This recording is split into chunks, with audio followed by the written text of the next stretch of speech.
السلام علیکم، کیا حال چال ہے جی؟ یہ چھوٹا سا پارا سا میرے بے نواسے کا ہاتھ آپ لوگ دیکھ رہے ہیں، اتنی مشکل سے اس نے ڈرپ لگوائی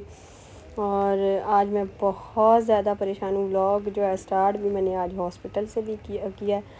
تو یہ آج ہم گئے ہوئے تھے، اس کی اماں کو بھی ڈرپ لگی ہوئی اور اس کو بھی آج انہوں نے رات کو کرنا ہے سفر، اور دونوں کی طبیعت اتنا زیادہ بخار تھا، ماں کو بھی اور بیٹے کو بھی، تو اس کو میں نے ڈرپ بڑی مشکل سے نا اس کو پکڑا ہوا تھا کیونکہ وہ بار بار تنگ آ رہا تھا، رو رہا تھا۔ چھوٹے بچے آپ کو پتہ ہے بہت مشکل سے قابو آتے ہیں، تو وہ کہہ رہا تھا کہ پتہ نہیں میرے ہاتھ پہ کیا کر دیا، کیا لگا دیا، تو بس میں اسی کو لے کے بیٹھی ہوئی تھی اور ایک دم سے اس نے ہاتھ بھی مارا کہ شکر ہے وہ کنولا اترا نہیں۔ اور زندگی اسی کا نام ہے، کبھی کیا کیسے اتار چڑھاؤ آتے ہیں کوئی پتہ نہیں چلتا، اور بندہ سب کچھ برداشت کر لیتا ہے سوائے صرف اولاد کی تکلیف کے۔ اللہ تعالیٰ کبھی کسی کو اپنی اولاد کی تکلیف نہ دکھائے۔ بچہ بیمار ہو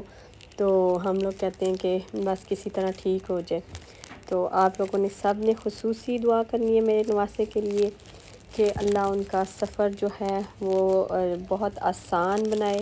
اور ان کو جو ہے پتہ بھی نہ چلے، تو یہ جو ہے نا اپنے گھر خیر خیریت سے پہنچ جائیں۔ ٹھیک ہے جی، چلے میں نے کہا کہ میں چھوٹا سا ولاگ میں ڈالنے کے لیے بنا لیتی ہوں، تو ابھی میں پیکنگ ہی کر رہی تھی، پیکنگ ادھر اتنی زیادہ چیزیں بکھری ہوئی تھی، اس کا بھی میں ولاگ بناتی لیکن ابھی میں بنا نہیں سکی۔ تو کچھ آرڈر آئے تھے اور کچھ کپڑے میں نے منگائے تھے سیل کے لیے، کہ مطلب کہ میں نے کہا کہ گھر میں آپ کو پتہ ہے کہ ان کے بابا کی طبیعت بھی نہیں ٹھیک اور ان کے ہاتھ بہت زیادہ سویل ہو گیا تھا۔ تو ایک عورت جو ہوتی ہے بہت اسٹرانگ ہوتی ہے، وہ ہر حالات میں کوشش کرتی ہے کہ میں جو ہوں نا اپنے شوہر کا اتنا ساتھ دوں کہ اسے مشکل نہ آئے، اور اللہ تعالیٰ عورتوں کا دل جو ہے نا اس کو بھی بہت خوبصورت بنایا ہوا ہے۔ تو یہ جو کپڑے ہیں یہ ہیں جی کاٹن لون پہ، اور اوپر کڑھائی بھی ہوئی ہے، تھوڑا سا اس کے اوپر سیکوینس کا کام ہے، تو اس لیے جو ہے نا میں نے کہا کہ چلیں میرے